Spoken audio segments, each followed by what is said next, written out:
নমস্কাৰ বন্ধু বান্ধৱীসকল, আজি আপোনালোকৰ কাৰণে অসম চৰকাৰৰ অধীনৰ অসম কৃষি বিশ্ববিদ্যালয়ৰ এটা বিশেষ বিজ্ঞাপন লৈ আপোনালোকৰ ওচৰলৈ আহিছোঁ। এই অসম কৃষি বিশ্ববিদ্যালয়ৰ মুঠ আপোনালোকে ইয়াতে নিশ্চয় দেখা পাইছে 589টা মুঠ পদ আছে। এই পদসমূহ পূৰণৰ কাৰণে বিজ্ঞাপন বিভাগৰ ফালৰ পৰা প্ৰকাশ কৰিছে। বিজ্ঞাপনটোৰ সবিশেষ আজি মই আপোনালোকৰ ওচৰলৈ লৈ আহিছোঁ। গতিকে বন্ধু বান্ধৱীসকল, ভিডিঅ'টো শেষলৈকে চাব, তেতিয়া আপোনালোকে বিজ্ঞাপনটোৰ বিতং তথ্য জানিব পাৰিব। আৰু যদি আপোনালোক মোৰ চেনেলত প্ৰথমবাৰলৈ আহিছে তেন্তে চেনেলটো ছাবস্ক্ৰাইব কৰি কাষতে থকা অল নটিফিকেশ্যনটো অন কৰি দিব। আমি আজিৰ ভিডিঅ'টো আৰম্ভ কৰোঁ।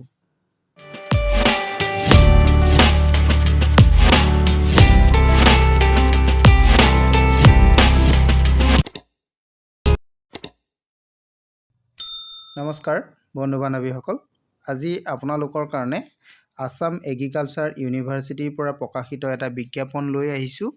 বিজ্ঞাপনটো আপোনালোকে চাওক, ইয়াতে নিশ্চয় দেখা পাইছে। 10 ডিচেম্বৰ 2025 তাৰিখে এই বিজ্ঞাপনটো ওলাইছে। ইয়াতে যিখিনি পদ আছে পদখিনিৰ সবিশেষ মই আপোনালোকক জনাম। আপোনালোকে চাওক, প্ৰথম ইয়াতে চাওক ডিষ্ট্ৰিক্ট লেভেলৰ পদ আছে। এইটো হৈছে ডিষ্ট্ৰিক্ট লেভেল। ডিষ্ট্ৰিক্ট লেভেলত আপোনালোকে চাওক কি পদ আছে। নাম্বাৰ 1 পদটো হৈছে deputy project director. Deputy project director পদ আছে আপোনালোকৰ 22টা। আৰু নেক্সট যিটো পদ আছে এইটো হৈছে একাউণ্টেণ্ট কাম ক্লাৰ্ক। ইয়াৰ পদ আছে 18টা। নেক্সট আপোনালোকৰ আছে কম্পিউটাৰ প্ৰগ্ৰেমাৰ, তাৰ পদ আছে 19টা। আৰু কি পদ আছে মই আপোনালোকক জনাওঁ। এইটো হৈছে ব্লক লেভেল। ব্লক লেভেলত আপোনালোকৰ কি পদ আছে আপোনালোকে চাওক। ব্লক লেভেলত আপোনালোকৰ নাম্বাৰ 1 পদটো আছে ব্লক টেকন'লজি মেনেজাৰ। ইয়াৰে পদ আছে 103টা। আৰু এছিষ্টেণ্ট টেকন'লজি মেনেজাৰ আছে আপোনালোকৰ 327টা। এইখিনি হৈছে মুঠ ভেকেঞ্চি। আৰু এই ভেকেঞ্চিখিনিৰে এতিয়া আপোনালোকক মই জনাম আপোনালোকৰ কি কোৱালিফিকেশ্যন লাগিব, দৰমহা কিমান হ'ব, এইখিনি কথা মই আপোনালোকক জনাম। আপোনালোকে ভিডিঅ'টো শেষলৈকে চাই থাকিব। প্ৰথম আমি আহিছোঁ আপোনালোকৰ যিটো ডেপুটি প্ৰজেক্ট ডাইৰেক্টৰ 22টা পদ যিটো আছে, ইয়াৰ কাৰণে আপোনালোকৰ দৰমহাটো হ'ব 52,000 টকা প্ৰতি মাহে। আৰু এই পদখিনি হৈছে কণ্ট্ৰেকচুৱেল। গোটেইকেইটা পদ কণ্ট্ৰেকচুৱেল, আপোনালোকে নিশ্চয় দেখা পাব ইয়াতে। আৰু এই পদটোৰ কাৰণে আপোনালোকৰ কোৱালিফাইড হ'বলৈ হ'লে post graduate degree in agriculture বা এলাইড ছেক্টৰ, এই দুটাৰ ওপৰত আপোনালোকৰ পোষ্ট গ্ৰেজুৱেট ডিগ্ৰী থাকিব লাগিব। আৰু লগতে আপোনালোকৰ কৈছে মিনিমাম 5 ইয়াৰ এক্সপেৰিয়েঞ্চ আপোনালোকৰ থাকিব লাগিব। এইকেইটা বুজি পালে নিশ্চয়।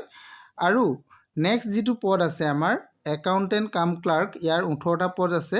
ইয়াৰ দৰমহাটো হ'ব আপোনালোকৰ 30,000 টকা। আৰু এই পদটোৰ কাৰণে আপোনালোক কোৱালিফাইড হ'ব লাগিব বি কম যদি কোৱালিফাইড হয় তেতিয়াহ'লে আপুনি এই পদটোৰ কাৰণে কোৱালিফাই হ'ব। আৰু ইয়াতে 3 বছৰ আপোনালোকৰ এক্সপেৰিয়েঞ্চ বিচৰা হৈছে। নেক্সট আপোনালোকৰ যিটো কম্পিউটাৰ প্ৰগ্ৰেমাৰ পদ আছে 19টা আছে। ইয়াৰ কাৰণে দৰমহা হ'ব আপোনালোকৰ 25,000 টকা। আৰু ইয়াৰ কাৰণে শিক্ষাগত আপোনালোকৰ অৰ্হতা বিটেক ইন কম্পিউটাৰ ছায়েন্স হ'ব লাগিব বা MCA আপোনালোকে পাছ কৰি থাকিব লাগিব। আৰু ইয়াৰ কাৰণে আপোনালোকৰ এক্সপিৰিয়েঞ্চটো 1 ইয়েৰ, বিটেক হ'ব লাগিব। আৰু MCA যদি হয় তেতিয়াহ'লে আপোনালোকৰ 2 বছৰ অভিজ্ঞতা থাকিব লাগিব। এইকেইটা আপোনাৰ ডিষ্ট্ৰিক্ট লেভেলৰ কেইটা কথা ক'লোঁ। এতিয়া আমি আহোঁ ব্লক লেভেলৰ পদকেইটাৰ কথালৈ। ব্লক লেভেলৰ যিটো আপোনালোকৰ ব্লক টেকন'লজি মেনেজাৰ আছে, ইয়াৰে 103টা যিটো পদ আছে, ইয়াৰ দৰমহাটো আপোনালোকৰ হ'ব 30,000 টকা। আৰু এই পদটোৰ কাৰণে আপোনালোকৰ শিক্ষাগত অৰ্হতা আপোনালোকে যদি চায় post graduate degree in agriculture হ'ব লাগিব। ইয়াতে পোষ্ট গ্ৰেজুৱেট ডিগ্ৰী আপোনালোকক বিচৰা হৈছে। আৰু যদি আপুনি গ্ৰেজুৱেট হ'লেও পাৰিব, এগ্ৰি গ্ৰেজুৱেট যদি হয় তেতিয়াও পাৰিব। এগ্ৰি গ্ৰেজুৱেট হ'লে আপোনালোকৰ মিনিমাম 5 ইয়াৰ্ছ আপোনালোকৰ এক্সপিৰিয়েঞ্চ লাগিব। আৰু যদি আপুনি পোষ্ট গ্ৰেজুৱেট এগ্ৰিকালচাৰ হয় তেনেহ'লে আপোনালোকে 2 বছৰ অভিজ্ঞতা হ'লেই হ'ব। এইকেইটা কথা আপোনালোকে গম পালে। আৰু লগতে কম্পিউটাৰ স্কিলো আপোনালোকে ইয়াতে জানিব লাগিব। 2 নম্বৰত আপোনালোকৰ যিটো এছিষ্টেণ্ট টেকন'লজি মেনেজাৰ আছে, 327টা পদ ইয়াতে আছে। ইয়াৰ দৰমহাটো হ'ব আপোনালোকৰ 25,000। আৰু এই পদকেইটাৰ কাৰণে আপুনি গ্ৰেজুৱেট হ'ব লাগিব।